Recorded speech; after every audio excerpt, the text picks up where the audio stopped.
Before he was the most feared drug lord in the world. He was just a boy with no shoes, drawing his dreams in the dirt. Soft Colombian guitar fades in.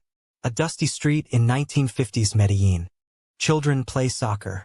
A skinny boy with sharp eyes watches them, barefoot. In a small town in Colombia, a boy named Pablo Emilio Escobar Gaviria was born in 1949. His life was a far cry from the opulence of Medellin's elite, who whizzed by in their shiny cars, leaving behind a trail of dust and a whispered promise of a better life. Pablo's mother, Hermilda, worked tirelessly as a schoolteacher to provide for her family.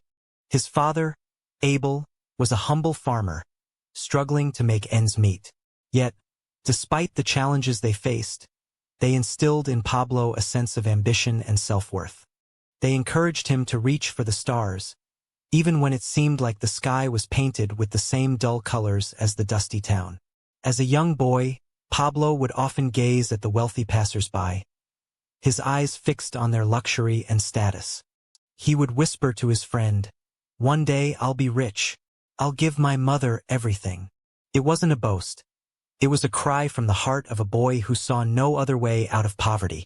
Growing up in a country where dreams were only for the powerful and justice was a distant memory, Pablo's fascination with wealth and power grew. He began to see a way out of poverty, but it would require him to make choices that would shape his future. Little did he know that those choices would lead him down a path of destruction, leaving behind a trail of blood and tears. Soft music fades in. A montage of Pablo's early years plays in the background. Pablo's first hustle wasn't cocaine. It was something much more innocent: stolen tombstones. Yes, he scraped names off gravestones and sold them again. He wasn't thinking of death. He was thinking of escape. He was thinking of a way to provide for his family, to give his mother the life she deserved. As he grew older, Pablo saw how others were making fast money, moving illegal goods across borders. He had a choice: keep struggling like his parents or break the rules and rise above them. He chose the latter, but choices made in desperation are often paid for in blood. In a somber tone, the music changes to a haunting melody. By the 1980s, Pablo Escobar controlled over 80 of the world's cocaine. He was earning $420 million a week. But to the people of Medellin, he was a Robin Hood, a man who gave them hope when the government ignored them. He built homes, schools, clinics, and soccer fields. He fed the hungry and clothed the naked. But hope bought with blood is not real hope. As his empire grew, so did the violence. Bombings, murders, judges killed, police bribed or buried. Pablo had power, but power without peace is just fear. In a reflective tone, the music becomes softer and more melancholic. At home, he was a father. His son, Juan Pablo, remembers a man who read bedtime stories, swam with him, and warned him, "Don't be like me." But it was too late. The world knew Escobar only as a monster. To the media, he was a narco-terrorist. To the poor, a saint. To the state, a threat. In 1993, Pablo Escobar was killed on a rooftop. A bullet ended his life, but the legacy he left behind, both good and bad, echoes to this day. In a somber tone, the music fades out. Let's go back, not to the drugs, not to the murders, but to that boy with no shoes, drawing cars and houses in the sand. Dreaming of wealth, not war. Craving dignity, not death. Pablo Escobar wasn't born evil. He was born into a world that told him power was the only path out of poverty. And once he took it, it consumed him. Soft music fades in. Image of young Pablo, smiling in a black and white photo beside his mother. No one is born evil. But when a child is denied love, justice, and opportunity, sometimes the villain is just a victim in disguise. Fade out with soft music. Here's the script for Section 2. The Smuggler with a Smile. As the guitar fades away, the dusty streets of 1950s Medellin come back into focus. Pablo, now a young man, walks among the crowded market stalls. He's got a mischievous glint in his eye. He wasn't born evil. He was born in a country where dreams were only for the powerful, and justice was something the poor couldn't afford. His parents struggled to make ends meet, But Pablo had something else. A burning ambition to escape the cycle of poverty. It started with small things, like stealing tombstones. Yes, you heard that right.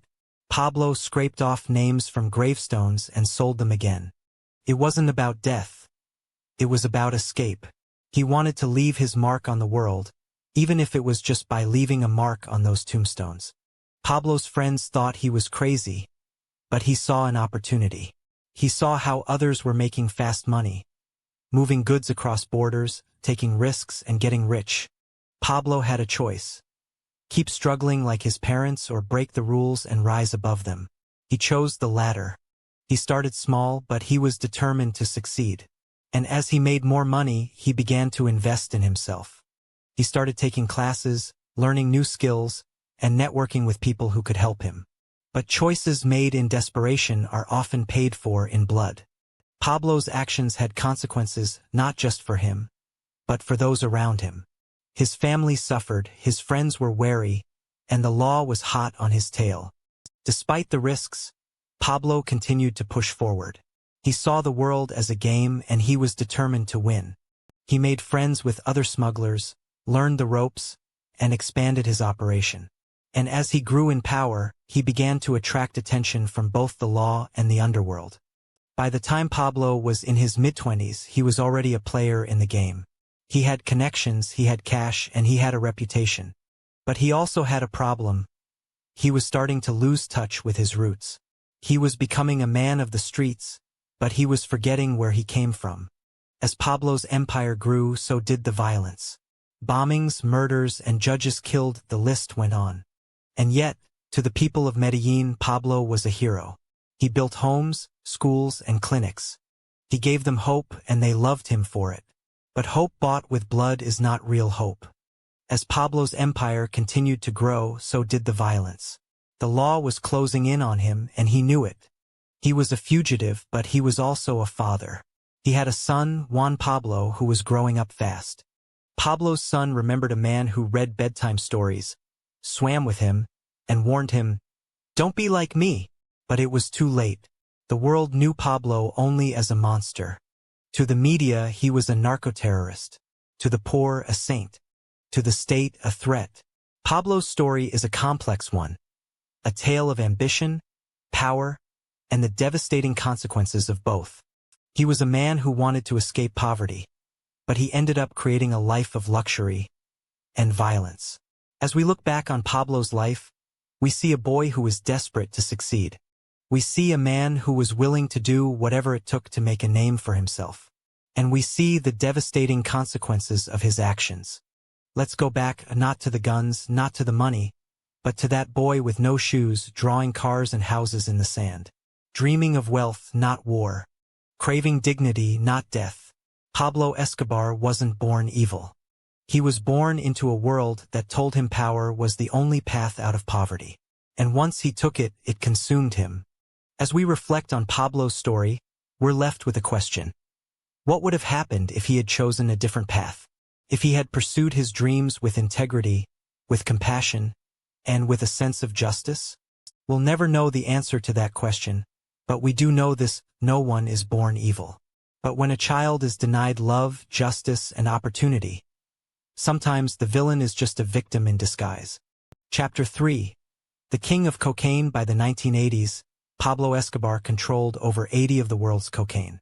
His name was on everyone's lips.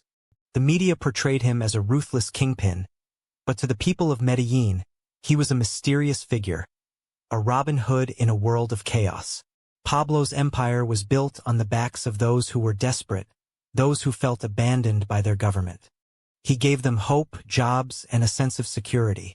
He built homes for the homeless, schools for the underprivileged, and clinics for those who couldn't afford medical care. The people loved him, and he loved the power that came with their adoration. But as his wealth and influence grew, so did the violence. Bombings, murders, and extortion became the norm. Judges and police officials were either bribed or silenced. Pablo's grip on the city tightened, and the sound of gunfire became a constant reminder of his power. One of the most striking aspects of Pablo's rule was his ability to manipulate public opinion. He cultivated a persona that was both charismatic and ruthless. He was the ultimate showman, always one step ahead of his enemies. But beneath the surface, a different story emerged. A story of a man who was driven by a desire for control, for power, and for the adoration of the masses. Pablo's rise to power was meteoric. He went from being a small-time smuggler to a global cocaine kingpin in just a few years. His wealth was staggering. 420 million a week was a staggering figure, even by today's standards. But with great wealth comes great responsibility, and Pablo's actions had far-reaching consequences. He used his wealth to build a lavish lifestyle for himself and his family. He bought expensive cars, jewelry, and real estate. He entertained the who's who of Medellin's elite, and his parties were the stuff of legend. But beneath the glamour and glitz, a different reality existed, a reality of violence, corruption, and chaos. As Pablo's empire grew, so did the opposition. The government, tired of his antics, launched a series of raids on his properties. Pablo retaliated with force, ordering his henchmen to take out anyone who got in his way. The violence escalated, and the city of Medellin became a battleground. Despite the chaos, Pablo's popularity remained high. He was seen as a hero by the poor, a symbol of hope in a city that had been ravaged by poverty and corruption. But this was a false hope, a hope that was built on quicksand. As the years went by, the reality of Pablo's rule became clear, a rule built on violence, corruption, and exploitation. The people of Medellin were caught in the crossfire, forced to live in a city that was torn apart by violence and fear. They were trapped between two worlds, the world of Pablo Escobar and the world of the law. And as the stakes got higher, the body count rose, and the city descended into chaos. In the midst of this chaos, Pablo remained a mystery, a man shrouded in secrecy and intrigue. He was a man of contradictions, a man who was both ruthless and charismatic, a man who was driven by a desire for power and control. And as his empire crumbled, he remained a figure of fascination, a man who had captured the imagination of the world. The legacy of Pablo Escobar is complex, multifaceted, and open to interpretation. He was a man who was driven by a desire for power and control, a man who was willing to do whatever it took to achieve his goals. He was a man who was both loved and feared, a man who left behind a city that was forever changed by his actions. But as the dust settles and the city begins to heal, one thing becomes clear. The story of Pablo Escobar is a story of humanity, a story of a man who was driven by the same desires and fears that drive us all. It's a story that challenges us to think about the nature of power, the corrupting influence of ambition, and the devastating consequences of a life lived without direction or purpose. As we reflect on the life and legacy of Pablo Escobar, we are forced to confront the darker aspects of our own humanity. We are forced to ask ourselves questions about the nature of ambition, the corrupting influence of power, and the devastating consequences of a life lived without direction or purpose. And as we look to the future, we are reminded that the story of Pablo Escobar is not just the story of a man. It's a story of a city, a story of a culture, and a story of a people. It's a story that challenges us to think about the world we live in, the world we want to create, and the world we want to leave behind. As the years went by, Pablo's empire continued to grow, but so did the opposition. The government, tired of his antics, launched a full-scale assault on his operations. Rival gangs, sensing an opportunity, began to chip away at his territory. Pablo, feeling the heat, became increasingly paranoid and erratic. His actions became more violent, more reckless. He was no longer the charming smuggler with a smile. He was a fugitive on the run from the law and from his own demons. His family, once the center of his universe, began to feel the strain. His wife, Mariela, tried to keep the peace, but it was getting harder. Their son, Juan Pablo, was torn between his love for his father and his fear of his actions. Pablo's behavior was becoming more and more erratic, and it was taking a toll on the people around him. In 1989, Pablo's wife, Mariela, made a desperate attempt to save her family. She appealed to the government, begging them to stop the violence and give Pablo a chance to surrender. But the government was relentless, and Pablo saw her efforts as a betrayal. He became even more isolated, more withdrawn. His actions became more and more extreme, and his family was caught in the middle. As Pablo's empire began to crumble, his legacy began to take shape. He was no longer just a narco-terrorist. He was a complex, multifaceted figure, full of contradictions. He was a philanthropist, a builder, a father, and a killer. His actions had left a trail of blood and destruction, but they had also brought hope and prosperity to the poor of Medellin.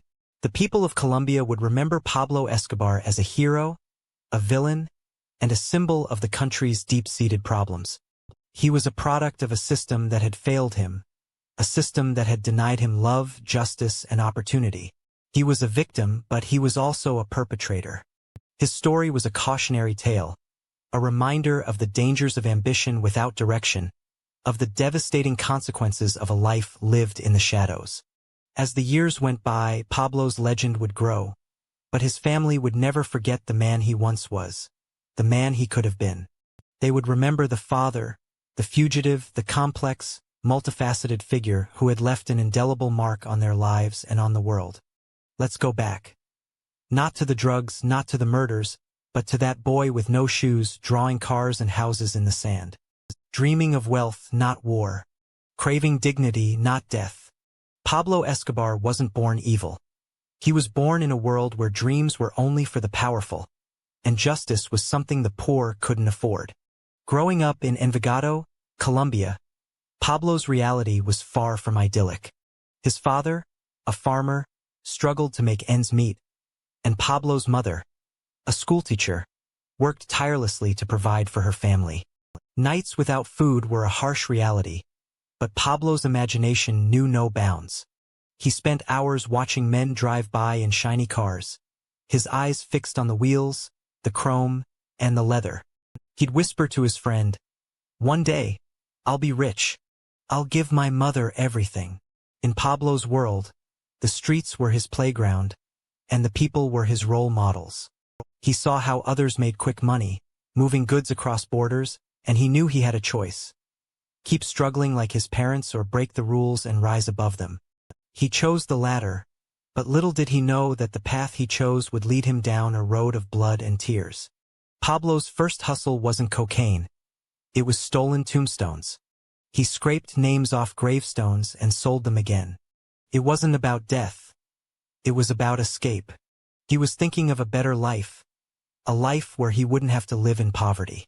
But, as he looked around, he saw a world where dreams were crushed, and hope was a distant memory. He saw a world where the powerful ruled, and the poor suffered. In his early 20s, Pablo saw how the world worked. He saw how the wealthy lived, and he knew he wanted a piece of that pie. He started small, moving goods across borders, but soon he was making a name for himself. He was earning money, and with it he bought respect. He built his empire on the backs of others, and as it grew, so did his ego. He became a master of manipulation, using his charm and his wealth to get what he wanted. But, behind the scenes, Pablo's family was struggling. His wife, Mariluz, was worried about his increasing involvement with the cartels, and his children, Juan Pablo and Manuela, were caught in the crossfire.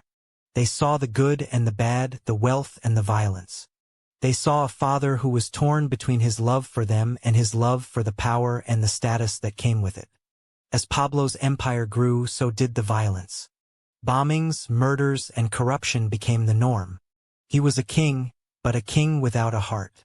He was a man who had lost sight of what truly mattered: his family, his friends, and his community. He was a man who had become consumed by his own ambition. But let's not forget the boy with no shoes, drawing cars and houses in the sand. Let's not forget the dreams he had, the hopes he held, and the love he shared with his family. Let's not forget the man who was once a father, a husband, and a friend. Pablo Escobar was a complex person, a person who was both good and bad, a person who was both loved and feared. Today, we're left with the legacy of a man who left behind a trail of blood and tears.